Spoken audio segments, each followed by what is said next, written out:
మధురభావ సారతత్వం. సాధకుడు కాని వ్యక్తికి సాధకుల జీవితాలను అవగతం చేసుకోవటం ఎంతో కష్టం. కారణం, సాధన అనేవి అతి సూక్ష్మమైన ఆధ్యాత్మిక రాజ్యానికి చెందిన అంశాలు కనుక మానవులను సమ్మోహితులను గావించే రూపరసాది విషయాలకు చెందిన స్థూల రూపాలు అక్కడ గోచరించవు. బాహ్య వస్తువులు, వ్యక్తిపరంగా జరిగే ఘటనా పరంపరలు, విచిత్ర కార్యకారణ పరంపరలు ఆ సీమలో కానరావు. లేదా రాగద్వేషాది ద్వంద్వాలతో నిండిన మానవ మనస్సు గత సంస్కారాల ప్రేరణతో అస్థిరమై ఇతరులందరినీ అణగదొక్కి కేవలం తాను మాత్రమే ఈ ప్రాపంచిక భోగాలను అనుభవించడానికి విశ్వప్రయత్నం చేస్తుంటుందో, ఏ ప్రయత్నాలను విషయ విముగ్ధమైన ఈ లోకం వీరత్వంగా మహత్వంగా కొనియాడుతుందో అలాంటి ఉన్మత్త ప్రయత్నం ఆ భావరాజ్యంలో అణుమాత్రమైన అభివ్యక్తం కాదు. అక్కడ నెలకొన్నవి కేవలం సాధకుడి మనస్సు, దానిలోని జన్మాంతరాల నుంచి ప్రోగవుతూ వస్తున్న అనంత సంస్కారాల ప్రవాహం.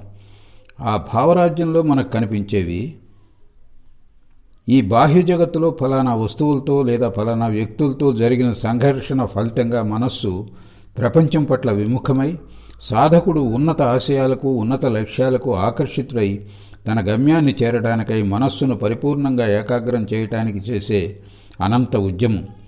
ఆ ప్రయత్నానికి ఆటంకం కల్పించే తన మనస్సులోనే ఉన్న ప్రతికూల సంస్కారాలతో వెనుకంజ వేయని అనంత సంగ్రామం. క్రమంగా ముందుకు పోతూ సాధకుడి మనస్సు పూర్తిగా బాహ్య విషయాల నుంచి విముఖమై తన వ్యక్తిత్వంలో ప్రగాఢంగా పాదుకొని తాదాత్మ్యమై ఆ అనంతరాజ్య గంభీరతల ప్రదేశాలకు దిగి సూక్ష్మతర భావస్తర అనుభూతులను పొందటం మనం చూడవచ్చు. ఇలా క్రమంగా ముందుకు పోయి ఆఖరకు దేని నుంచి అహం జ్ఞానంతో కూడిన సమస్త భావాలు ఉత్పన్నమవుతావో, ఏది అశబ్దమస్పర్శ మరూపమవ్యయమవేకాద్వితీయం, శబ్దస్పర్శ రూప రసగంధ విహీనం నాశరహితం, రెండవదంటూ లేని ఏకైక సత్యము, ఆ చరమస్థితికి తన అస్తిత్వపు ఆ గభీరతమ ప్రాంతానికి చేరి దానిలో పూర్తిగా ఐక్యమై ఉండిపోవటం, ఇది ఆ భావరాజ్యంలో ఉండేది. ఆ పిదప సంస్కార సమూహాలన్నీ పూర్తిగా నాశనమై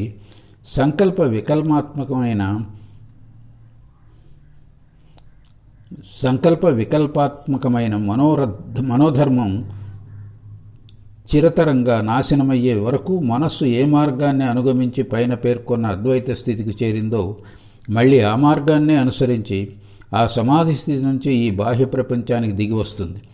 ఈ రీతిలో సాధకుడి మనస్సు సంస్కారాలన్నీ సమూలంగా నశించే వరకు బాహ్య జగత్తుకు రాకపోకలు సాగిస్తూ ఉంటుంది.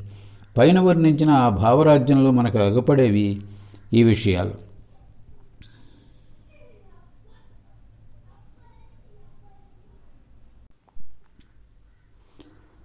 పైన వర్ణించిన అద్వయ సమాధి స్థితి ఎవరి స్వతసిద్ధ వాసస్థానమో అటువంటి కొందరి సాధకుల గురించి అతి ప్రాచీన కాలం నుంచి నేటి వరకు అరుదైన అలాంటి సాధకులు ఏ కొద్ది మంది మాత్రమో ప్రపంచ ఆధ్యాత్మిక చరిత్ర నమోదు చేసి ఉంచింది.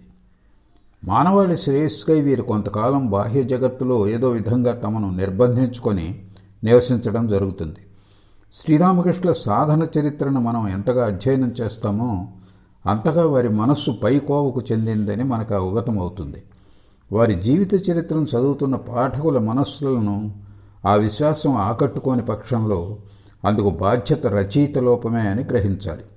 ఎందుకంటే శ్రీరామకృష్ణులు పదే మాతో ఇలా అనేవారు: 1-2 అల్ప కోరికలను బలవంతంగా కల్పించుకొని వాటి ద్వారా మీ అందరి కోసం మనస్సును నిమ్న స్థాయిలో ఉంచేవాడిని. లేకుంటే అఖండంతో కలిసి తాదాత్మ్యం అవటమే దాని స్వాభావిక ప్రవృత్తి. నిర్వికల్ప సమాధి కాలంలో అనుభూతమయ్యే అఖండ అద్వైత వస్తువును ప్రాచీన ఋషిసత్తములు కొందరు సమస్త భావాల అస్తిత్వం లేని శూన్యమని, మరికొందరు సమస్త భావాలు సమ్మిళితమయ్యే పూర్ణం అని పేర్కొన్నారు. కానీ వారంతా సూచిస్తున్నది ఆ ఒకే ఒక వస్తువును గురించే. అందరూ కూడా ఆ అఖండ వస్తువును సమస్త భావాల ఉత్పాదక లయస్థానం అని వర్ణించడమే అందుకు కారణం. సమస్త భావాలు లయమయ్యే ఏ నిర్వాణ భూమిని బుద్ధ భగవానుడు శూన్యమని నిర్దేశించాడో దాన్నే శంకరాచార్యులు సమస్త భావాల సమ్మేళన భూమి అయిన పూర్ణంగా అభివర్ణించారు. తదనంతర కాలపు బౌద్ధమతాచార్యుల అభిప్రాయాలను ఆవలకు పెట్టి బుద్ధుణ్ణి శంకరుణ్ణి అధ్యయనం చేసినప్పుడు వారిద్దరూ వర్ణిస్తూ ఉన్నది ఒకే విషయం అనే తిరుగులేని నిర్ణయానికి మనం వస్తాం. శూన్యమనో లేదా పూర్ణం అనే పేర్కొనబడే అద్వయ స్థితినే ఉపనిషత్తులు వేదాంతం భావాతీత అవస్థ అని వర్ణిస్తున్నాయి. కారణం ఏమిటంటే నిర్దిష్టంగా దీనిలో సుప్రతిష్ఠమైనప్పుడు సాధకుడి మనస్సు సగుణ బ్రహ్మను అంటే ఈశ్వరుని సృష్టి స్థితి లయాలనే లీలాజనితమైన సమస్త భావభూములను అతిక్రమించి దానిలో ఐక్యమైపోతుంది. కాబట్టి పరిమితమైన మానవ మస్తిష్కం ఆధ్యాత్మిక రాజ్యంలో ప్రవేశించి శాంత దాస్యాది పంచభావాలను అనుసరించి ఈశ్వరుడితో ఏ నిత్య సంబంధాన్ని కల్పించుకుంటుందో వాటన్నిటి నుంచి అద్వైతం అనబడే భూమి పూర్తిగా వేరైన ఒక అపార్థివ వస్తువు అని మనకు స్పష్టమవుతోంది. సాధకుడు ఇహపర సుఖభోగాల పట్ల పరిపూర్తిగా విరక్తుడై పవిత్రతా బలంతో దేవతలను సైతం మించిన పదాన్ని పొందినప్పుడు అప్పుడు మాత్రమే అతడికి అద్వైత భావం అద్వైత మార్గాన్ని అనుసరించడానికి వలసిన ప్రగాఢ జిజ్ఞాస అధికారికత ప్రాప్తిస్తుంది. అంతేగాక అతడు ఆ అద్వైత భావ సహాయంతో ఈ విశ్వ బ్రహ్మాండంతో పాటు సృష్టి స్థితి లయకారుడైన ఈశ్వరుడు దేనిలో నిత్య ప్రతిష్ఠితుడై నెలకొని ఉంటాడో ఆ నిర్గుణ బ్రహ్మ పదార్థాన్ని ప్రత్యక్షంగా సాక్షాత్కారం చేసుకొని తరిస్తాడు. అద్వైత భావం తద్వారా లభించే నిర్గుణ బ్రహ్మ వస్తువుల విషయం ఆవలికి పెడితే ఆధ్యాత్మిక జగత్తులో మనకు కానవచ్చేవి శాంత దాస్య సఖ్య వాత్సల్య మధురభావాల ఈ పంచభావాల వ్యక్తీకరణ. వీటిలో ప్రతి భావం యొక్క సాధ్య వస్తువు ఈశ్వరుడు లేదా సగుణ బ్రహ్మ అంటే నిత్య శుద్ధ ముక్త స్వభావుడు సర్వశక్తిమంతుడు సర్వనియంత అయిన ఈశ్వరుడి పట్ల సాధకుడు ఈ 5 భావాల్లో ఏదో ఒక భావాన్ని ఆరోపించుకొని ఆయన్ను ప్రత్యక్షం చేసుకోవటంలో అగ్రేసరుడవుతాడు. సర్వాంతర్యామి సమస్త భావాలకు ఆధారభూతుడు అయిన భగవంతుడు కూడా భక్తుడి ఏకమనస్కతను చూసి అతడి భావాన్ని పరిపుష్టి గావించే నిమిత్తం అతడి భావానికి తగిన రీతిలో రూపాల్ని దాల్చి ప్రత్యక్షమై అతడి ఆకాంక్షను నిర్వర్తిస్తాడు. ఈ విధంగా విభిన్న యుగాల్లో చిద్ఘనుడైన భగవంతుడు నానా భావాలతో కూడుకున్న రూపాలతో ఆవిర్భవించాడని, అంతేకాక ఆయన మానవుడిగా కూడా అవతరించి భక్తుల అభీష్టాలను నెరవేర్చాడని శాస్త్రాల్లో మనం చూస్తాం. దైనందిన జీవితంలో మనుష్యులు పరస్పరం ఏ ఐహిక సంబంధాలతో కట్టుబడి ఉంటారో ఆ సంబంధాల యొక్క సూక్ష్మ పరిశుద్ధ స్వరూపాలే ఈ శాంతదాస్యాది పంచభావాలు. ఈ లోకంలో మనం తల్లి తండ్రి భార్య భర్త ప్రభువు భృత్యుడు మిత్రుడు మిత్రురాలు కుమారుడు కుమార్తె రాజు ప్రజలు గురువు శిష్యుడు మొదలైన ఒక్కొక్కరితో ఒక్కో ప్రత్యేక సంబంధాన్ని కల్పించుకొని ప్రవర్తిస్తుంటాం. అలాగే శత్రువులు కాని ఇతరులందరితో శాంత గౌరవాస్పద వైఖరిలో వర్తిస్తుంటాం. ఈ సంబంధాలన్నిటినీ భక్తి బోధకులందరూ శాంత దాస్య సఖ్య వాత్సల్య మధుర భావాలుగా వర్గీకరించారు. అంతేకాక అధికారిక భేదాన్ని అనుసరించి వీటిలో ఏదో ఒక దాన్ని ప్రధాన రూపంగా అవలంబించి ఆ భావంతో భగవంతుడితో ప్రేమాస్పద సంబంధం కల్పించుకొని సాధనలో ముందంజ వేయమని ప్రబోధిస్తున్నారు. కారణం శాంతాది ఈ పంచభావాలతో జీవుడు నిత్యపరిచితుడు కావటం వల్ల వాటినే అవలంబించి భగవత్ సాక్షాత్కారం కోసం ముందంజ వేయటం అతడికి సుగమం అవుతుంది కనుక. అంతేకాదు ప్రవృత్తి మూలకాలైన ఈ ఐహిక సంబంధాలకు చెందిన ఏ దాస్యాది భావాల స్ఫూర్తి జీవుడి మనస్సులో రాగద్వేషాలను జనింపజేసి సంసారంలో గతాన అతడి ద్వారా నానా పాపకార్యాలను చేయిస్తూ ఉందో ఆ భావాలే మళ్ళీ భగవంతుడి దిశగా త్రిప్పబడిన పిమ్మట అతడి మనస్సులో వివిధ వృత్తులను ఉత్పన్నం చేస్తున్నప్పటికీ ఇప్పుడవి నిర్నిరోధ వేగంతో అతన్ని భగవద్దర్శనమనే లక్ష్యం వైపుకే మళ్లిస్తాయి. ఉదాహరణకు అనర్థాలన్నిటికీ మూలమైన కామాన్ని తీసుకోండి. ఇదొక మానసిక రుగ్మత అని చెప్పవచ్చు. కానీ సాధకుడు ఇప్పుడు దాన్ని భగవత్ సాక్షాత్కారంలో నియుక్తం చేస్తాడుగాక. ఆ సాక్షాత్కారానికి ఆటంకాలైన వస్తువుల మీద, వ్యక్తుల మీద అతడు కోపం చేసుకుంటాడుగాక. ఈశ్వరుడి నిరతిశయ నిరుపమాన ప్రేమ, సౌందర్య, ఆనంద లబ్ధిలో అతడు సమ్మోహితుడై పిచ్చివాడవుతాడు కాక. అదే మాదిరి లోభాన్ని గురించి భగవంతుడి పావన దర్శనం పొంది కృతకృత్యులైన మహనీయులందరి ధన్యతను గాంచి అతడు దాన్ని పొందే నిమిత్తం తీవ్ర పరితాపం పొందుగాక. అందుకోసం పరమలోభి అగుగాక. ఇతర భావాల సంగతి కూడా ఇదే మాదిరి. భగవంతుడితో ప్రేమాస్పద సంబంధాన్ని కల్పించే శాంత, దాస్యాది 5 భావాల గురించిన బోధను ఒక ఫలానా బోధకుడు ఒక ఫలానా సమయంలో ప్రకటించడం జరిగిందని మనం ఇతమిత్తంగా చెప్పలేం. విభిన్న కాలాల్లో ఎందరో మహాపురుషులు ఈ భారతావనిలో ఉద్భవించి ఈ 5 భావాల్లో ఒకటో, రెండో లేదా కొన్నిటినో అవలంబించి భగవత్ సాక్షాత్కారం కోసం సాధన చేసి కేవలం ప్రేమతోనే ఆయన్ను తన వాడిగా చేసుకొని తదనుసారంగా చేయమని జనబాహుళ్యానికి ఉపదేశించారు. అలాంటి ఆచార్య పురుషుల అపూర్వ జీవితాలను అధ్యయనం చేసినప్పుడు ఆయా భావ సాధనలకన్నిటికీ మూలస్వరూపంగా, ప్రాణస్వరూపంగా ఉన్నది ఒక్క ప్రేమ మాత్రమే అని, అంతేగాక ఆ ప్రేమ యొక్క లక్ష్య వస్తువు భగవంతుడి అనంత రూపాల్లో ఒకానొక రూపమే అని మనకు విస్పష్టమవుతుంది. అందుకు కారణం అద్వైత సత్యం మనిషికి అనుభూతం అవనంతకాలం అతడు భగవంతుడి ఫలానా పరిమితమైన సాకార వ్యక్తిత్వాన్ని గురించి మాత్రమే ఊహించుకోగలడు, అనుభూతం చేసుకోగలడు. ప్రేమికులిద్దరి మధ్య నెలకొన్న ప్రేమస్వరూపాన్ని అధ్యయనం చేసినప్పుడు అది వారిద్దరి నడుమ గల లౌకిక స్థాయిలు, శక్తుల తారతమ్యాలను ఎలా క్రమంగా రూపుమాపుతుందో మనకు అవగతమవుతుంది. అదే రీతిలో భావసాధనలో నియుక్తుడైన సాధకుడి మనస్సు నుంచి కూడా ఈ ప్రేమ భగవంతుడి అపరిమిత శక్తుల చైతన్యాన్ని క్రమంగా తొలగింపజేసి అతడి భావానురూపంగా భగవంతుని తన ప్రేమాస్పదుడిగా మాత్రమే లక్ష్యింపజేస్తుంది. కాబట్టే ఈ మార్గాన్ని అనుసరించే సాధకుడు ప్రేమ ద్వారా భగవంతుణ్ణి పూర్తిగా తనవాడిగా చేసుకొని అతన్ని బ్రతిమలాడడానికి, విసిగించడానికి, పైపెచ్చు దుర్భాషలాడటానికి కూడా వెందీయకపోవటం మనం చూస్తూ ఉంటాం.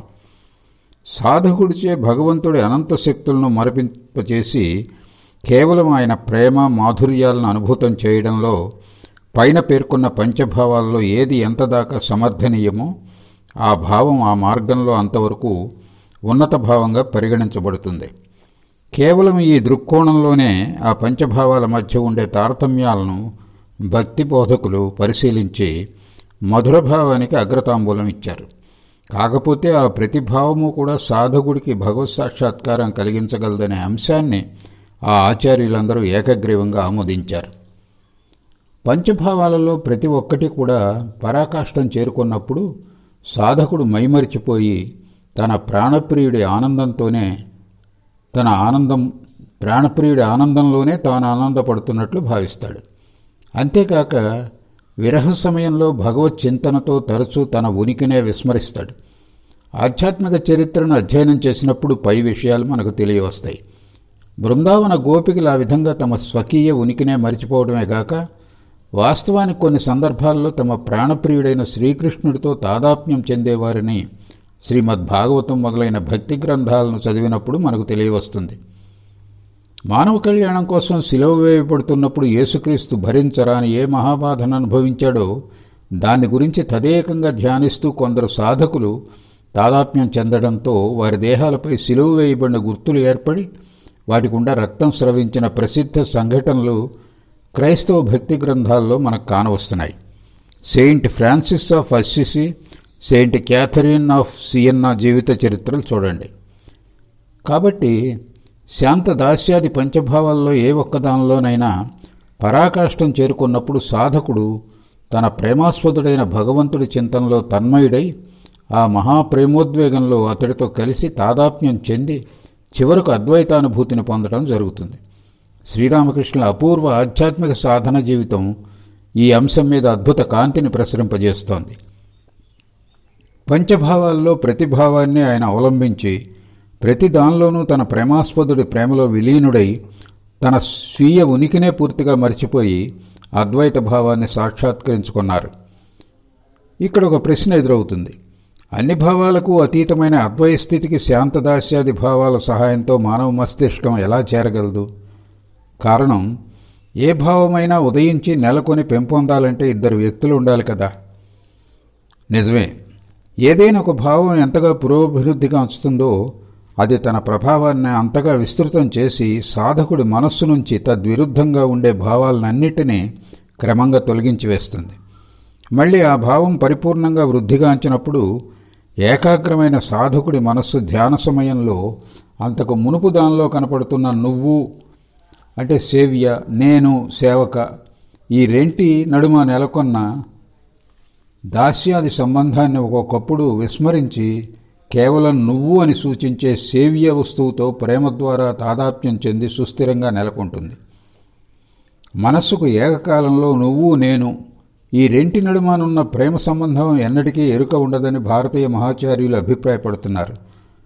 మనస్సుకు ఒక క్షణం నువ్వు గురించిన ఎరుక, మరుక్షణం నేను గురించిన ఎరుక ఉంటుంది. కానీ మనస్సు ఈ రెండు భావాల మధ్య డోలాయమానమవుతున్నందున దానిలో ఈ రెంటి మధ్య ఒక భావ సంబంధం వృద్ధి చెందుతుంది. తదుపరే మనస్సుకు ఏకకాలంలో ఈ రెండు భావాల వాటి మధ్య గల సంబంధం గురించిన ఎరుక కలుగుతుంది. పరిణితి చెందిన మధురభావ ప్రభావంతో మనస్సులోని అశాంతత నశించిపోతుంది. అప్పుడు పైన పేర్కొన్న సత్యాన్నది క్రమంగా కనుగొనగలుగుతుంది.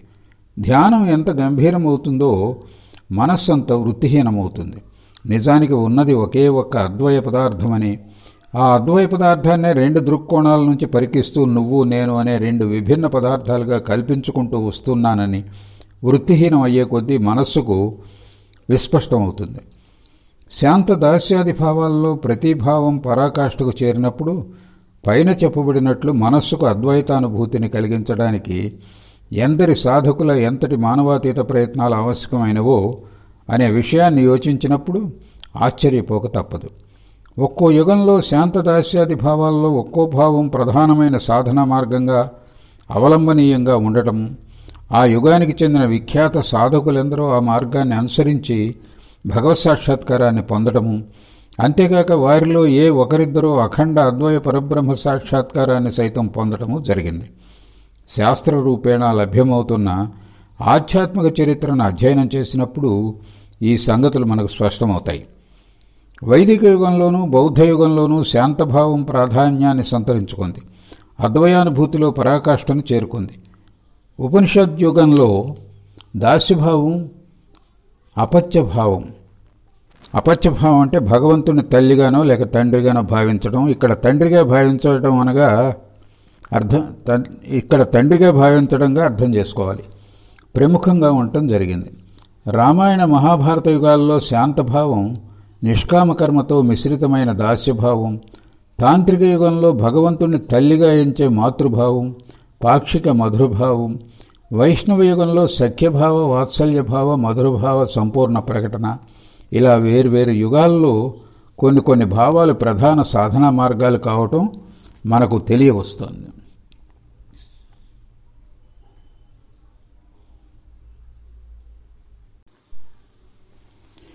భారతదేశపు ఆధ్యాత్మిక చరిత్రను పరికిస్తే శాంత దాస్యాది పంచభావాలు అద్వయానుభూతితో పాటు వికాసం చెంది ఉండటం మనకు కానవస్తుంది. కానీ విదేశాల్లో సంగతి ఇలా కాదు. ఇతర దేశ మత సంప్రదాయాల్లో శాంత దాస్య అపత్య అంటే భగవంతుణ్ణి తండ్రిగా భావించే భావాలు మాత్రమే వర్ధిల్లటం మనం చూడగలం. సఖ్య మధుర భావాలతో కూడిన రాజర్షి సాల్మాన్ గీతాలు యూదియా, క్రైస్తవ, ఇస్లాం మతాల్లో చెక్కుచెదరక ఉన్నప్పటికీ వాటిలోని భావాలను వారు అవగతం చేసుకోలేక ఆ గీతాలకు విభిన్న అర్థాలు కల్పించుకున్నారు. మహమ్మదీయ మత శాఖ అయిన సూఫీ సంప్రదాయంలో సఖ్య మధుర భావాలు చాలా మేరకు మిగిలి ఉన్నప్పటికీ సాధారణ మహమ్మదీయులు అటువంటి భగవదుపాసనను తమ పవిత్ర ఖురాన్ ఆదేశాలకు విరుద్ధమనే పరిగణిస్తారు. అదే మాదిరి క్యాథలిక్ క్రైస్తవ సంప్రదాయంలో యేసుక్రీస్తు తల్లి మేరీ ప్రతిమ ద్వారా భగవంతుడి మాతృభావ పూజ పరోక్షంగా ప్రచలితంగా ఉన్నప్పటికీ అది భగవంతుడి మాతృభావంతో బాహాటంగా అంగీకృతం కాలేదు. ఫలితంగా భారతదేశంలో బహుళ వ్యాప్తిలో ఉన్న జగన్మాత పూజ మాదిరి ఫలవంతమై అది అఖండ సచ్చిదానందానుభూతిని కలిగించడానికి కానీ ప్రతి స్త్రీని దైవాంశ సంభూతిరాలుగా దర్శింపచేయటానికి కానీ సమర్థం కాలేకపోయింది. క్యాథలిక్ క్రైస్తవ సంప్రదాయంలో ఆ మాతృభావ ప్రవాహం ఫల్గుణి నదిలా మార్గమధ్యంలో ఇంకిపోయింది. సాధకుడి మనస్సు ఏదో ఒక భావమార్గాన్ని అవలంబించి భగవంతుడి పట్ల ఆకర్షితమవుతుందని, క్రమంగా అది భావంలో లీనమై బాహ్య ప్రపంచం నుండి వెనక్కు తిరిగి తన ఆత్మలో విలీనమవుతుందని ఇంతకు మునిపే చెప్పడం జరిగింది. మనస్సు ఆ విధంగా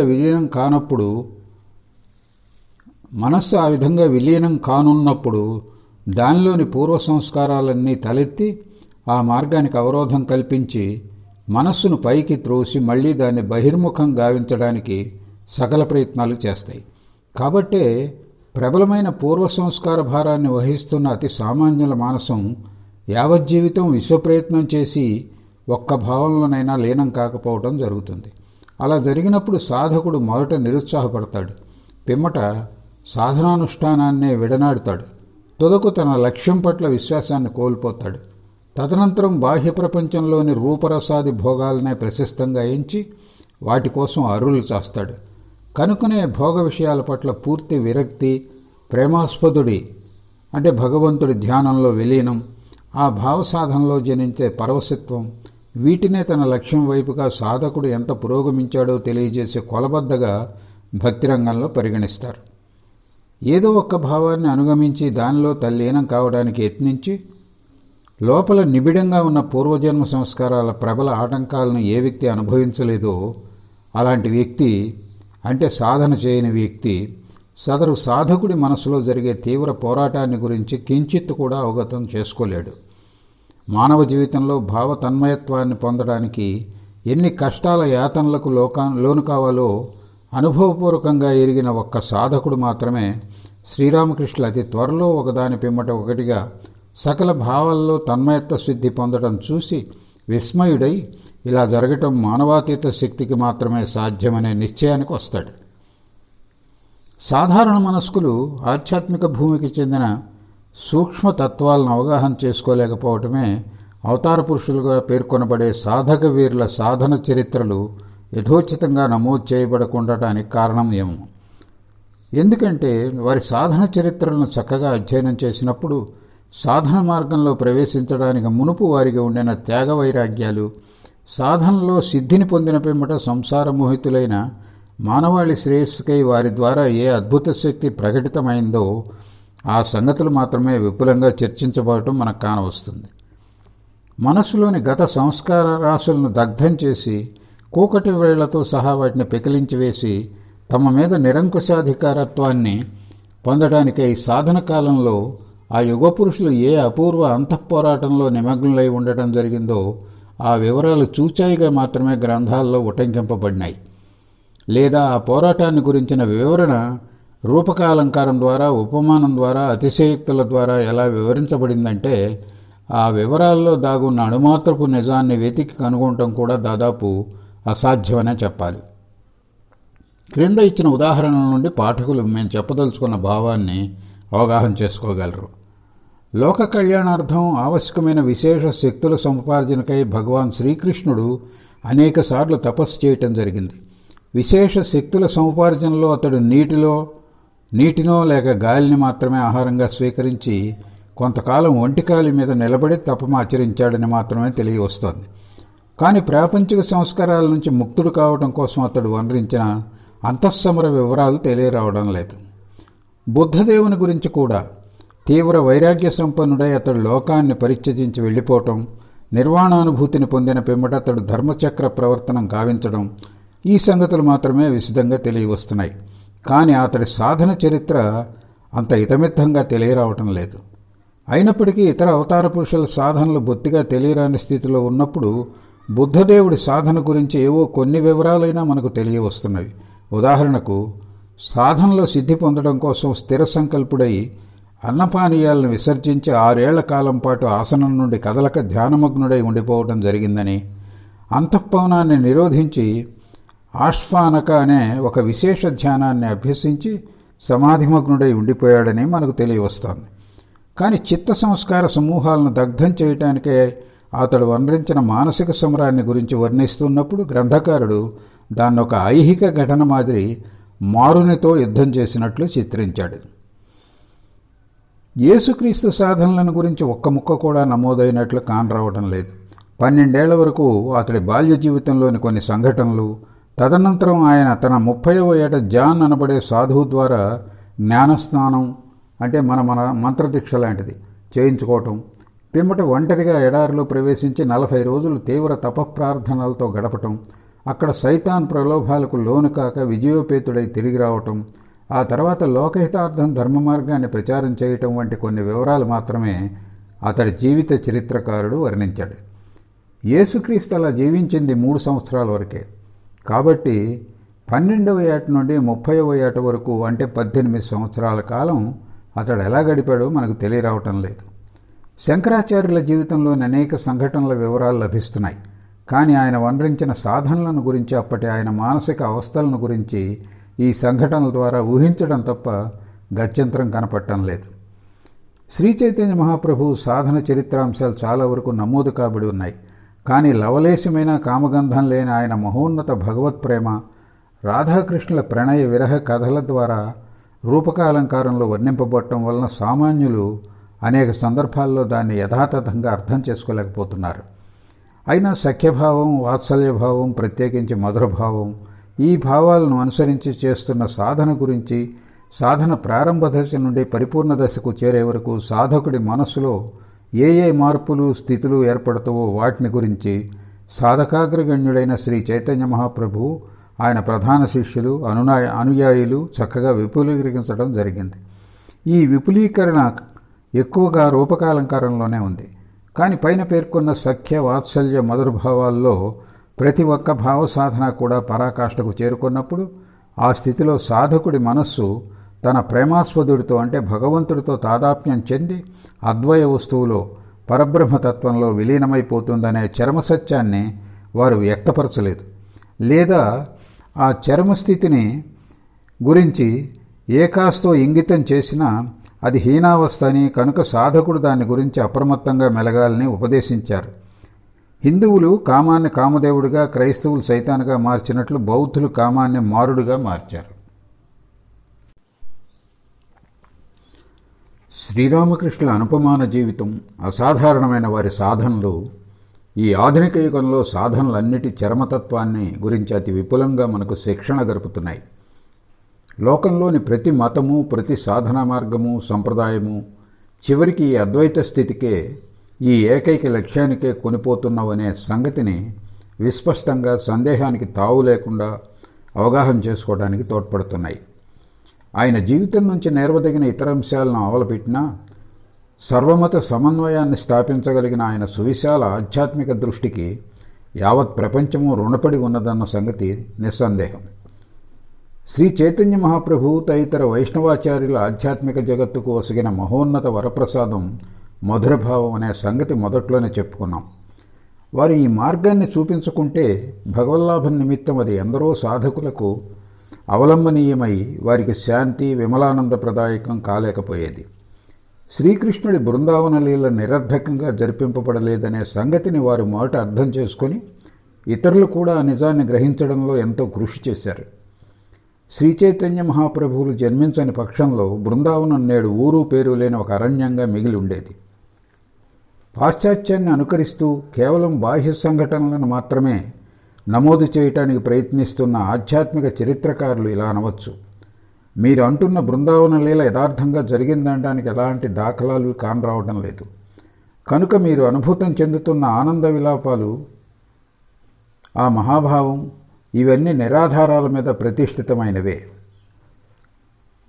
ఈ ఆక్షేపణకు వైష్ణవాచార్యుల ప్రత్యుత్తరం ఇది: మేం నమ్ముతున్నట్లు పురాణాలలో వర్ణింపబడిన సంఘటనలు సంభవించలేదని రూఢిగా చెప్పడానికి నువ్వు ఎలాంటి ప్రమాణాన్ని చూపగలవు? నీ చరిత్ర ఆ అతి ప్రాచీన యుగ ద్వారాన్ని తెరిచిందనే నిస్సందేహ ప్రమాణాన్ని నువ్వు చూపలేనంత వరకు నీ సందేహం కూడా నిరాధారాల మీద ప్రతిష్ఠితమైందనే మేము అనగలం. ఒకవేళ ఏనాడైనా నువ్వు అలాంటి ప్రమాణాన్ని చూపగలిగినా మా విశ్వాసానికి ఎలాంటి హాని వాటిల్లదు. నిత్య బృందావనంలో జరిగే భగవంతుడి నిత్యలీలను అది స్పృశించలేదు. ఆధ్యాత్మిక జగత్తులో ఆ రహస్యలీలను చూడగోరితే మొట్టమొదట మనోవాక్కాయాలతో కామగంధహీనుడు అవ్వు. ఆ పిమ్మట శ్రీమతి రాధాదేవి చెలికత్తెల్లో ఒకరి అడుగుజాడల్లో నిస్వార్థంగా సేవలందించడం నేర్చుకో. అప్పుడు కేవలం అప్పుడు మాత్రమే శ్రీహరి లీలాభూమి అయిన శ్రీ బృందావనం నీ హృదయంలో చిరప్రతిష్ఠితమై ఉండటము, నీతో సహా ఆ దివ్యలీల నిత్యం అక్కడ అభినయింపబడము నువ్వు దర్శించగలవు, అనుభవించనుగలవు. సాధన యొక్క చరమావస్థ ఏది అనే దాని గురించి భక్తి మార్గానుయాయులకు, జ్ఞాన మార్గానుయాయులకు అభిప్రాయ భేదం ఉంది. పంచదారను కాగోరను, పంచదారను తినగోరతానంటే భక్తుడు భగవంతుడి మాధుర్యాన్ని చవి చూడటమే భక్తి సాధన చరమస్థితి అని, దీనికోసం వారిద్దరి మధ్య ఒకంత ప్రభేదం ఉండి తీరాలని భక్తి మార్గాచార్యులు ఉపదేశిస్తారు. కాదు, నిర్విశేష పరబ్రహ్మంలో పూర్తిగా లీనం కావడమే చరమానుభూతి, అది కలిగినంత దాకా ముక్తి అసంభవం అని జ్ఞాన మార్గావలంబుల అభిప్రాయం. అద్వైత స్థితే చరమావస్థ అనేదే శ్రీరామకృష్ణ వివేకానందుల మతం. కానీ ఇందు గురించి వివాదం నిష్ప్రయోజనం. సాధన చేసుకుంటూ పో, నిజం నీకే అవగతం అవుతుందని శ్రీరామకృష్ణులు హితవు. ఆధ్యాత్మిక జగత్ యథార్థమనే అనుభూతిని పొందడం ద్వారా ఎవడు బాహ్య ప్రపంచంలోని ఘటనల పట్ల ఉదాసీనంగా ఉండటం నేర్వడో, భక్తిభావాల చరిత్రను విశుద్ధ హృదయంతో అధ్యయనం నేర్వడో, అతడు ఏనాటికి బృందావన లీల యొక్క సత్యత్వాన్ని, మాధుర్యాన్ని చవిచూడలేడు. మహోత్సాహాలతో శ్రీరామకృష్ణ బృందావన లీలను వర్ణిస్తూ ఉంటే ఆయన వద్ద కూర్చుని ఉన్న ఆంగ్ల విద్యను అభ్యసించిన యువకులకు అది అంతగా రుచించకపోవడం ఆయన గుర్తించేవారు. అప్పుడు ఆయన ఇలా అనేవారు: మీరు ఆ లీలలో శ్రీకృష్ణుని పట్ల శ్రీమతికి ఉన్న ఆకర్షణను గ్రహించలేకున్నారెందుకు? భగవంతుడి పట్ల మనసులో అటువంటి ఆకర్షణ కలిగినప్పుడు భగవత్ సాక్షాత్కారం కలుగుతుంది.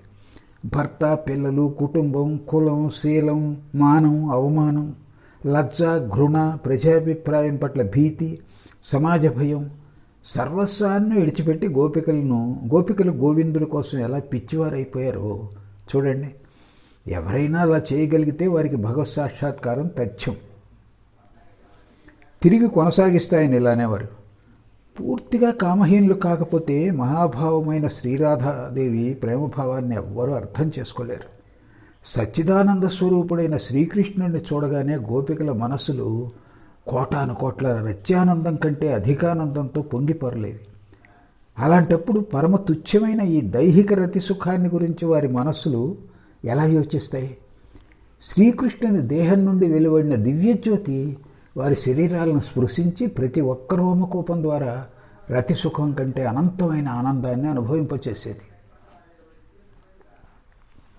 ఒకప్పుడు స్వామి వివేకానంద శ్రీరామకృష్ణుల వద్ద శ్రీరాధాకృష్ణుల బృందావన లీల యొక్క చారిత్రక ప్రామాణికతను గురించి ఆక్షేపణలు లేవదీసి దాన్ని పుక్కిడి పురాణంగా రుజువు చేయడానికి యత్నించారు. అప్పుడు శ్రీరామకృష్ణులు ఇలా అన్నారు: మంచిది, రాధాదేవి అంటూ ఏ వ్యక్తి ఎన్నడూ లేదని ప్రేమిక సాధకుడెవరో రాధాదేవిని ఊహించి కల్పించాడని అనుకుందాం. కానీ రాధాదేవి పాత్రను చిత్రీకరిస్తున్నప్పుడు ఆ సాధకుడు తన్ను మరిచిపోయి రాధాదేవి భావంలో పూర్తిగా లీనమైపోయి తాను రాధగా అయిపోయాడని నువ్వు అంగీకరింపక తప్పదు కదా. ఆ విధంగా బృందావన లీలాభినయం బాహ్యంగానూ జరిగి ఉండటం సత్యమని రుజువు అవుతోంది. బృందావనంలో భగవంతుడు సెలిపిన రాసలీల గురించి శతకోటి ఆక్షేపణలు లేవనెత్తిన శ్రీ చైతన్య మహాప్రభువు మొదలైన వైష్ణవాచార్యుల ద్వారా ప్రథమంలో కనుగొనబడి పరమ పావనమైన వారి జీవితాల్లో అభివ్యక్తమైన మధురభావం చిరతర సత్యంగానే నిలిచిపోతుంది. ఆ మార్గాన్ని అనుసరించడానికి అర్హుడైన సాధకుడు తనొక స్త్రీగా భావించి భగవంతుణ్ణి తన పతిగా ఎంచి భగవంతుడి పావన దర్శనాన్ని పొంది ధన్యుడవుతాడు.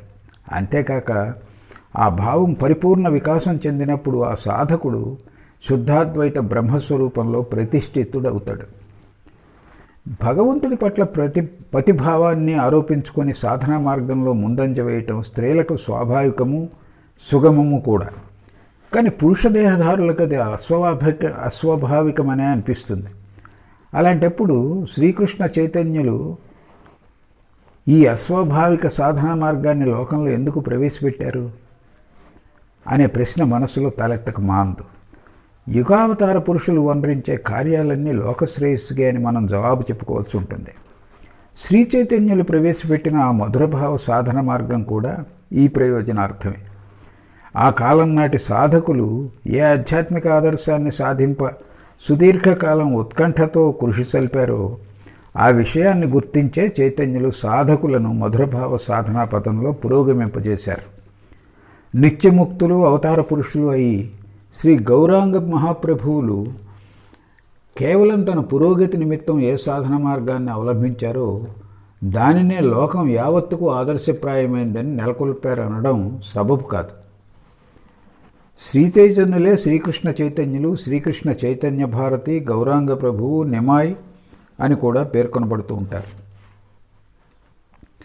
అందు గురించి శ్రీరామకృష్ణులు ఇలా అనేవారు: ఏనుగుకు శత్రువులను ఎదుర్కోవటానికి బయట దంతాలు, ఆహారాన్ని నమిలి శరీరాన్ని పోషించే నిమిత్తం లోపలి దంతాలు, 2 రకాలైన దంతాలుంటాయి. ఆ రీతిలోనే శ్రీ గౌరాంగంలో లోపల ఒక భావం, బయట ఒక భావం, 2 రకాల భావాలు అభివ్యక్తమయ్యేవి. బాహ్యమైన మధుర భావ సహాయంతో ఆయన లోకశ్రేయస్సును అనుకూర్చేవారు. భగవత్ ప్రేమ ఫలసిద్ధితో బ్రహ్మభావంలో సుప్రతిష్ఠులై స్వయంభూమానందాన్ని ఆస్వాదిస్తూ అంతరంగాన అద్వైత భావంలో ఉండేవారు.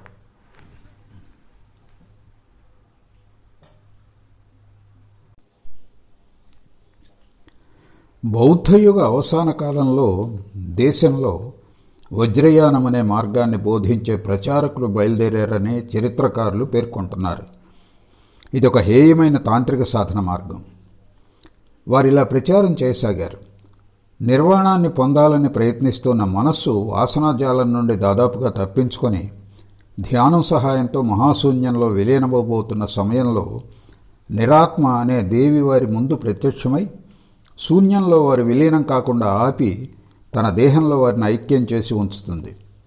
ఆ స్థితిలో సాధకులకు బాహ్య సుఖాలను అనుభవించడానికి వలసిన భౌతిక దేహాలు ఉండకపోయినా సూక్ష్మ శరీరాలు ఉండటం వల్ల ఆ దేవి వారి చేత నిత్యం సూక్ష్మరూపంలో సమస్త ఇంద్రియ భోగాల సారాన్ని అనుభవింపజేయిస్తూ ఉంటుంది. కాబట్టి స్థూల విషయ భోగాలన్నింటినీ త్యాగం చేస్తే భావరాజ్యంలో ఎడతెగని సూక్ష్మ భోగానందం ప్రాప్తిస్తుంది. ఈ మతాన్ని వజ్రయాన బోధకులు ప్రజల్లో ప్రచారం చేశారు. ఈ రీతిలో ప్రచారం గావించబడిన మతం కాలక్రమంలో అపార్థానికి గురై ఎడతెగని విషయవాంఛే మత సాధనల గమ్యంగా పరిణామం చెందటం, తత్ఫలితంగా దేశంలో విశృంఖల వ్యభిచారం విస్తృతిగాంచడం విచిత్రం అవబోదు. శ్రీ చైతన్య మహాప్రభు అవతరించిన కాలంలో విద్యావిహీనులైన దేశవాసులు అపార్థం పాలైన ఈ బౌద్ధ సిద్ధాంతాన్ని అవలంబించి విభిన్న రహస్య శాఖల క్రింద విభజింపబడ్డారు. బ్రాహ్మణాది అగ్రవర్ణాల వారు కూడా అనేకులు జుగుప్సాకరమైన ఈ తాంత్రిక వామాచార మార్గాలను అనుసరిస్తూ జగన్మాత యొక్క సకామ పూజ, ఉపాసనల ద్వారా అణిమాది శక్తుల సముపార్జన నిమిత్తము, నిరవచ్ఛిన్న భోగ సుఖప్రాప్తి కోసము మతం అంటే అదే అని భావించి కృషి చేయసాగారు. ఈ విధంగా ఈ వికృతి మార్గం మతం క్రింద ప్రచారం కాసాగింది. ఈ మత శాఖల ముమ్మరంలో పవిత్ర ఆధ్యాత్మిక భావాలలో ఏదో ఒక భావాన్ని అవలంబించి నిరవచ్ఛిన్న బ్రహ్మానంద ప్రాప్తిని పొందగోరే యథార్థ సాధకులు మార్గదర్శకత్వం కొరవడి నిస్సహాయ స్థితిలో ఉండిపోవడం జరిగింది. ఇటువంటి పరిస్థితిలోనే శ్రీ చైతన్య మహాప్రభు అవతరించారు. మొదట్లో శ్రీ చైతన్యులు అద్భుతమైన త్యాగ వైరాగ్యాలను తమ జీవితంలో ఆచరించి తదాదర్శాలను శ్రద్ధాళువులైన ఆ సాధకులకు చూపారు. పిదప త్యాగ వైరాగ్య దర్శనంలో దృఢంగా పాదుకొన్నాక అత్యంత శుద్ధచిత్తుడైన తనను ఒక స్త్రీగా భావించుకొని భగవంతుని పతిగా ఆరాధించినప్పుడు జీవుడికి సూక్ష్మభావరాజ్యంలో నిరవచ్ఛిన్న దివ్యానందానుభూతిని నిజంగానే లభిస్తుందని ఆ సాధకులకు కనపరిచారు. ఇది ఉన్నతులైన సాధకులకు మాత్రమే ఉపయుక్తమైన మార్గం. కానీ జనసామాన్యానికి శ్రీ చైతన్యులు భగవంతుడి నామమహత్యాన్ని చాటి నామజప సంకీర్తనాదులలో వారిని నియుక్తులను గావించారు. ఇంకా కలుషితం కాని లక్ష్యచ్యుతి నొందని అనేక బౌద్ధ సంప్రదాయావలంబులకు శ్రీ చైతన్యుల కృపతో మళ్ళీ నిజమైన ఆధ్యాత్మిక మార్గం పట్టగలిగారు. వికృత వామాచారాన్ని అవలంబించే వర్గాలు మొదట్లో బాహాటంగా చైతన్యులను ధిక్కరించాయి. కానీ అనుపమానమైన ఆయన జీవితాదర్శం పట్ల విశేష ఆకర్షణకు లోనై ఆత్మఖండన చేసుకొని నిష్కామభావంతో ఆరాధించి జగజ్జనని దర్శనలబ్ధికై ప్రయత్నించసాగారు. అనుపమానమైన శ్రీ చైతన్యుల జీవిత ఘట్టాలను నమోదు చేసే సందర్భంలో కొందరు రచయితలు శూన్యవాద సిద్ధాంతం ప్రతిపాదించిన బౌద్ధులు శ్రీ చైతన్యుల జన్మ సమయంలో ఆనందించారని వ్రాయటానికి హేతువిదే. చైతన్య మంగళం అనే గ్రంథాన్ని చూడండి. చైతన్యుల జీవిత చరిత్ర గ్రంథాల్లో ఇది ప్రధానమైంది, ప్రామాణికంగా పరిగణింపబడే గ్రంథం. సచ్చిదానంద స్వరూపుడైన శ్రీకృష్ణ పరమాత్ముడు ఒక్కడే పురుషుడు. జగత్తులోని సమస్త స్థూల సూక్ష్మ జీవజాలం మహాభావరూపి అయిన అతడి ప్రకృతి అంశాలు కనుకనే అతడి భార్యలు. కనుక పవిత్ర హృదయులై జీవులు అతన్ని స్వామిగా పతిగా భావించి త్రికరణ శుద్ధిగా ఆరాధించగలిగితే భగవత్కృపతో సత్వరమే తమ లక్ష్యమైన ముక్తిని పొంది నిరవచ్ఛిన్న బ్రహ్మానందాన్ని అనుభవించగలరు. ఇది చైతన్య మహాప్రభువుల ద్వారా ప్రచారం గావింపబడిన మధురభావ మూలతత్వం సారాంశం. శాంత దాస్యాది ఇతర భక్తి భావాలన్నీ ఒక గొప్ప భావంలో ఇమిడి ఉన్నప్పుడు దాన్ని మహాభావంగా పేర్కొంటారు. గోపికలలో ప్రధానరాలైన రాధాదేవి మహాభావ స్వరూపిణి. ఇతర గోపికలు ప్రతి ఒక్కరూ ఈ మహాభావాంతర్గతమైన ఇతర భావాల్లో ఒకటో లేక అంతకంటే ఎక్కువ భావాల మూర్తులు. కాబట్టి సాధకుడెవడైనా ఈ గోపికల భావాలను అనుసరించి సాధన చేసి ఆయా భావాల్లో పరిపూర్ణత్వం సాధించి చిట్ట చివరకు ఆ మహాభావం నుండి జనించే మహదానందాన్ని లిప్తకాలం చవిచూసి ధన్యుడవుతాడు. ఈ విధంగా మహాభావ స్వరూపిణైన రాధాదేవి భావాన్ని ధ్యానిస్తూ తన స్వకీయ సుఖానికై అయిన కోరికలను ఆశాంతం పరిత్యజించి మనోవాక్కాయాల ద్వారా సర్వతోభావంగా శ్రీకృష్ణుని సుఖంలోనే తన సుఖాన్ని పొందటం ఈ భావమార్గం అనుసరించే సాధకుడి చరమ లక్ష్యం.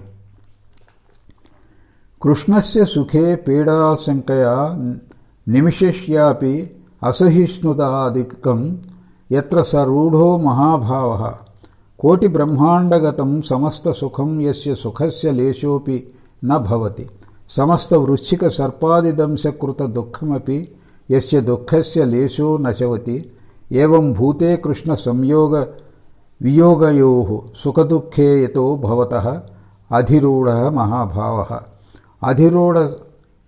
అధిరూఢస్యేవ మోదన మాదన ఇది ద్వౌ రూపౌ భవతః. శ్రీ విశ్వనాథ చక్రవర్తి విరచిత భక్తి గ్రంథావళి నుండి.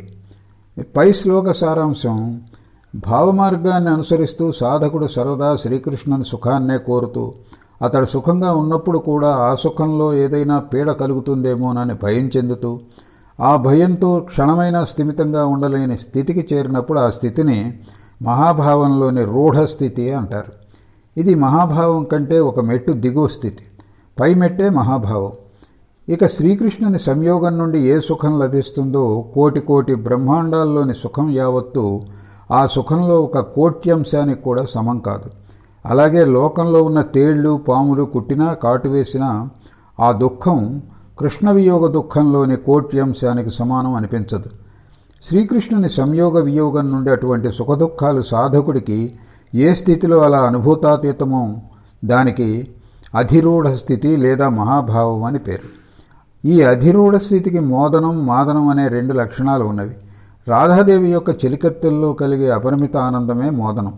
శ్రీకృష్ణుని భావంలో మత్తెక్కటం అంటే సాత్విక భావాలన్నీ పరిపూర్ణంగా వ్యక్తమవటం, తత్ఫలితంగా శ్రీమతి దేహంలో కలిగే పొలకింత గగుర్పాటు ఇత్యాది మార్పులు కలగడానికే మాదనం అని పేరు.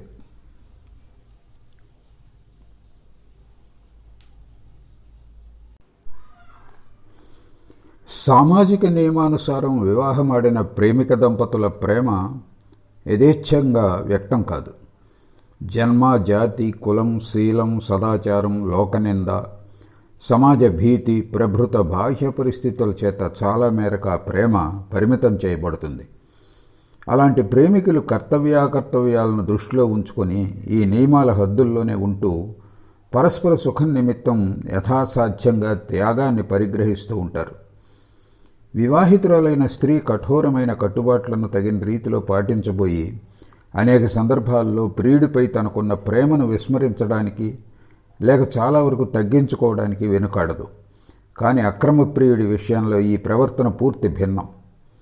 ప్రేమోద్వేగ కారణాన ఆమె సామాజిక సంప్రదాయాలను త్రోసిరాజని తన సామాజిక భద్రతను పణంగా పెట్టి తన ప్రియుణ్ణి కలుసుకోవడానికి కించిత్తైనా వెనుకంజ వేయదు. ఇలాంటి ప్రేమోద్వేగాన్ని భగవంతుడి పట్ల కల్పించుకోమని వైష్ణవాచార్యులు సాధకులకు ప్రబోధిస్తుంటారు. కనుకనే బృందావన మహారాజ్ఞి అయిన శ్రీ రాధాదేవి వివాహిత అయినప్పటికీ శ్రీకృష్ణుడి ప్రేమకై తన సర్వస్వాన్ని త్యజించిన భావమయిగా అభివర్ణించబడింది. శాంత దాస్య సఖ్య వాత్సల్య భావాల సమిష్టి సారం మధురభావం అని, ఇంకా చెప్పాలంటే అంతకంటే అధికమైందేనని వైష్ణవాచార్యులు అభివర్ణించారు. ప్రేమికురాలైన నాయిక బానిసలా ప్రియుణ్ణి సేవిస్తుంది. నేస్తంలా సర్వావస్థల్లోనూ సముచిత సలహాలనిస్తుంది. అతడి సుఖంలోనే తన సుఖం ఉన్నట్లు భావిస్తుంది. అతడి బాధలు తన బాధలుగా స్వీకరిస్తుంది. అతడి శారీరక మానసిక పోషణ బాధ్యతను తల్లిలా స్వీకరిస్తుంది. సర్వదా అతడి శ్రేయస్సు గురించే యోచిస్తూ ఉంటుంది. కనుకనే మధురభావం మిన్నగా పరిగణింపబడుతోంది. ఈ రీతిలో సకల విధాలా తనను తాను పూర్తిగా మర్చిపోయి ప్రియతముడి శ్రేయాన్ని సాధిస్తూ అతడి మనస్సుకు సర్వదా వినోదాన్ని కలిగిస్తూ మనస్సును అపూర్వ శాంత్యానందాలలో నింపుతూ ఉంటుంది. ఏ నాయిక అలా తన్ను తాను ప్రేమ ప్రాబల్యంలో సంపూర్ణంగా మరిచిపోయి ప్రియుడి శ్రేయో ఆనందాల నిమిత్తం శాయశక్తిలా పాటుపడుతూ ఉంటుందో ఆమె ప్రేమయే సర్వోత్కృష్టమైనదని, పైగా ఆమె సమర్థ ప్రేమిక అని భక్తి గ్రంథాల్లో వర్ణించబడి ఉంది. స్వార్థంతో కలుషితమైన ఇతర ప్రేమలన్నీ సమంజస సాధారణి కోవల్లో చేర్చబడతాయి. సమంజస కోవకు చెందిన నాయిక ప్రియుడి సుఖానికై ఎంత తాపత్రయపడుతుందో స్వీయ సుఖం కోసం అంతగానే తాపత్రయపడుతుంది. ఇక సాధారణికి చెందిన నాయిక కేవలం తన స్వీయ సుఖం కోసమే నాయకుడిని ప్రేమిస్తుంది. విషయ సుఖాలను గరళంలా విడనాడి ఆత్మసంయమంతో జీవితాన్ని గడుపుతూ ప్రేమలో తను తాను శ్రీకృష్ణుని ప్రేయసి స్థానంలో ఉన్నట్లు భావించుకోమని చైతన్యులు సాధకులకు ప్రబోధించారు. భగవన్నామ మహత్యాన్ని ప్రచారం చేసి సమాజంలో ఆ కాలఘట్టంలో మితిమీరిపోతున్న వామాచార తంత్రాల ద్వారా వ్యభిచారాన్ని ఆ విధంగా అరికట్టగలిగారు. ఆయన సాధకులకు అందించిన భక్తిభావం, ఉపదేశం ప్రజానీకానికి చిరతర శ్రేయాన్ని కలిగించాయి. మార్గభ్రష్టులను సన్మార్గంలో పెట్టగలిగాయి. అదేవిధంగా అస్పృశ్యులుగా సమాజం నుండి వెలివేయబడినట్లుగా పరిగణింపబడే వారిని అందరినీ తిరిగి సమాజంలోకి సగౌరవంతో తీసుకువచ్చి అందరినీ భగవద్భక్తులనే కొత్త కులంలోకి చేర్చాయి. అన్ని సంప్రదాయాల వారి ఏట త్యాగ వైరాగ్యాలనే పవిత్ర ఉన్నత ఆదర్శాన్ని నిలబెట్టి అశేష లోకహితాన్ని చైతన్యులు చేకూర్చారు. అంతేకాదు, జగన్నాథుడైన భగవంతుని గాఢంగా ధ్యానించి తద్వారా పవిత్ర చిత్తుడైన సాధకుడిలో మానసిక శారీరక వికారాలనబడే 8 సాత్విక వికారాలు, అంటే వీటి తామసిక ప్రతిరూపాలు సామాన్య ప్రేయసీ ప్రియుల ప్రణయం సంగమం నుండి ఉత్పన్నమవుతాయి, నిజంగానే కలుగుతావనే విషయం చైతన్య మహాప్రభు నిస్సందేహంగా నిరూపించి చూపారు. ఏ చిత్తం తనుంచ క్షోభయంతి తే సాత్వికాః తే అష్టౌ స్తంభస్వేద రోమాంచస్వరవేద వేపథు వైవర్ణాశ్రుఫలప్రళయాః ఇతి తే ధూమాయితా జ్వలితా దీప్తా ఉద్దీప్తా సుదీప్తా ఇది పంచవిధా యథోత్తర సుఖదా స్యుః. ఆకర గ్రంథం. మనశ్శరీరాలను క్షోభపెట్టే వికారాలు సాత్విక వికారాలు. స్తంభితుడవడం అంటే కదలలేక నిశ్చేష్టితుడవటం, చెమట పట్టడం, గగుర్పాటు, గద్గద స్వరం, వణకటం, వివర్ణుడవటం, కన్నీళ్లు కార్చటం, శరీర స్మృతిని కోల్పోవటం అనే 8 రకాలు. మళ్ళీ తరతమ భేదానుసారం ఇవి 5 విధాలు. పొగతో కూడిన సన్నని మంటవలే, ఒకంత వెలుగు, చక్కని వెలుగు, ఉజ్వల వెలుగు, మహోజ్వల వెలుగు. తరతమ భేదాన్ని అనుసరించి అవి సాధకునికి అధికాధికంగా ఆనందప్రదాయకాలు అవుతాయి. దాని సహాయంతో వైష్ణవ సంప్రదాయం ద్వారా ప్రచారం కాబడుతున్న మధురభావం ఆనాటి అలంకార శాస్త్రాన్ని ఆధ్యాత్మిక శాస్త్రాల్లో ఒకటిగా చేర్చి అశ్లీల వాక్యాలన్నింటినీ ఉన్నత పవిత్ర ఆధ్యాత్మిక భావంతో రంజితం చేసి సాధక మనస్సులకు వాటిని ఆనందదాయకాలుగా, ఉన్నతి విధాయకాలుగా చేసింది. అంతేకాక శాంతభావ సాధనకు ఆటంకాలుగా పరిగణింపబడే కామక్రోధాదులను భగవంతుణ్ణి తనవాడిగా చేసుకుని అతడి కోసం, పైగా అతడి మీదనే వాటిని అన్నింటినీ ప్రయోగించడం నేర్పించి సాధన మార్గాన్ని సుగమం చేసింది చైతన్యుల మధురభావ బోధన. ఆధునిక విమర్శకుల దృష్టిలో పురుష దేహధారులు మధురభావ సాధనను అవలంబించడం అస్వాభావికము, అనౌచిత్యంగాను కనిపించవచ్చు. కానీ వేదాంతవాదులకు దాని యౌక్తికతను, ప్రయోజనాన్ని నిర్ధారణ చేయడానికి అంత సమయం పట్టదు. దీర్ఘకాల అభ్యాస ఫలితంగా ఆలోచనలన్నీ మనసులో దృఢమైన సంస్కారాలుగా మారటం అతడు కనిపెడతాడు. జన్మాంతరాల ఈ సంస్కారాల ప్రాబల్యం చేతనే మనిషి ఒక్క అద్వయ బ్రహ్మ వస్తువునే ఈ అనంత నానాత్మ పరమాత్మమయ ప్రపంచంగా కాంచుతుంటాడు.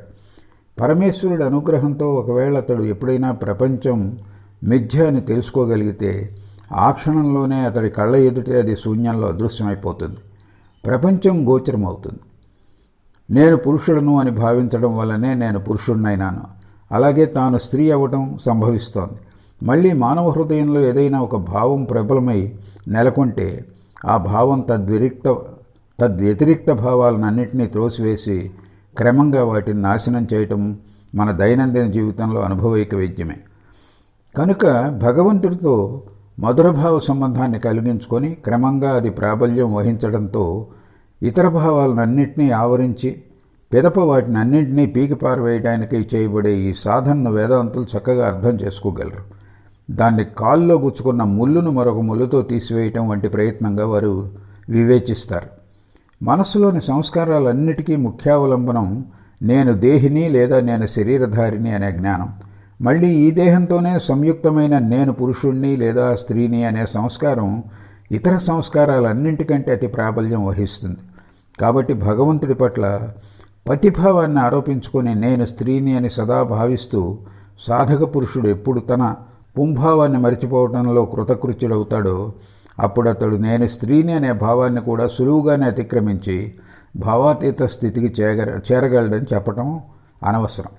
కనుక మధురభావ సాధనలో పరిపూర్ణుడైనప్పుడు సాధకుడు భావాతీత భూమికి అతి సామీప్యానికి చేరగలడనే సంగతి వేదాంతవాది దృష్టికి సర్వదా యుక్తియుక్తంగా కనపడుతూ ఉంటుంది. రాధాదేవి యొక్క ప్రేమభావ స్థితిని పొందడమే సాధకుడి లక్ష్యమా అనే ప్రశ్న తల ఎత్తవచ్చు. కానీ వైష్ణవాచార్యులు ఈ సాధనను ఒప్పనొల్లరు. రాధాదేవి స్థితిని ఎవరూ పొందజాలరని, సాధకుడు రాధాదేవి సఖీభావ స్థితిని మాత్రమే పొందగలడని వారు వక్కాణిస్తారు. అయినప్పటికీ శ్రీమతి భావాన్ని పొందడమే సాధకుడి చరమగమ్యంగా మనం స్వీకరించాలి. ఎందుకంటే శ్రీమతికి ఆమె సఖీమణులకు మధ్య ఉండేది గుణగత భేదం కాదు, పరిమాణ భేదం మాత్రమే. వారు శ్రీమతిలానే సచ్చిదానందఘనుడైన శ్రీకృష్ణుని పతిగా భావించి భజించేవారే. అంతేకాక రాధాదేవితో కలిసినప్పుడు శ్రీకృష్ణుడు అధికానందాన్ని పొందటం గాంచి అతన్ని సుఖింపజేయగోరి రాధాకృష్ణుల సంగమం కోసం సర్వదా ప్రయత్నిస్తూ ఉండడం కానవస్తోంది. అదేవిధంగా మనకు కనిపిస్తున్న మరొక విషయం ఏమిటంటే రూప గోస్వామి, సనాతన గోస్వామి, జీవ గోస్వామి ప్రభృత వైష్ణవ గోస్వాములు ప్రతి ఒక్కరూ తమ తమ మధురభావాన్ని పరిపుష్టం చేసుకోవడానికై వేర్వేరు శ్రీకృష్ణ ప్రతిమలను సేవిస్తూ తమ బృందావన జీవితాన్ని గడిపారు. కానీ శ్రీకృష్ణునితో పాటు శ్రీరాధాదేవి ప్రతిమను కూడా ప్రతిష్ఠించి సేవించడానికి పూనుకోలేదు. కారణం ఏమిటంటే తమను తాము రాధాదేవి స్థానంలో ఊహించుకొని సాధన కొనసాగించినందునే వారు ఆమెను అలా పూజించలేదని మనం ఊహించవలసి ఉంది. వైష్ణవ మత గ్రంథాలు అభివర్ణిస్తున్న ఈ మధురభావాన్ని గురించి అధ్యయనం చేయగోరేవారు శ్రీరూప సనాతన జీవగోస్వామి అంటే వీరు ప్రఖ్యాత వైష్ణవాచార్యులు మొదలైన తొలి వైష్ణవాచార్యులు రాసిన భక్తి గ్రంథాలను, అలాగే శ్రీ విద్యాపతి, చండీదాస్ వీరు వైష్ణవమతాన్ని కవితా రూపంలో ప్రచారం చేసిన త్యాగరాజు వంటి మహాభక్తులు, ఆ ప్రభృతులు భక్త కవి శ్రేష్ఠులచే విరచితమైన పూర్వరాగం, దానం, మానం, అభిమానం, మాధురం ఇత్యాది భావాలు వర్ణింపబడిన పదావళి గ్రంథాలను బాగా చదవాలి. పూర్వరాగం అంటే ప్రేమభావం ప్రారంభం అవటం, దానం అంటే తన్ను తాను ప్రియునికి అర్పించుకోవటం, మానం అంటే ప్రియుడి మీద చూపబడే ప్రేమపూర్వకమైన అలుక, అభిమానం అంటే ప్రియుడు తనను మరింత ఉదాసీనపరుస్తున్నాడనే తీవ్రమైన అలుక. మధురభావానికి చెందిన ఈ వేర్వేరు భావాలు మొత్తం మాధురం అని పేర్కొనబడతాయి. వైష్ణవ కవిత్వం చోటు చేసుకున్న కొన్ని గ్రంథాలకు పదావళి అని పేరు. మధురభావంను చేపట్టి దానిలో ఏ పరాకాష్ఠ స్థితికి శ్రీరామకృష్ణులు చేరుకున్నారో ఆ విషయం సుబోధకమవుతుందనే ఉద్దేశంతోనే మేము దాని సారాంశాన్ని ఇక్కడ సంక్షిప్తంగా చర్చించడం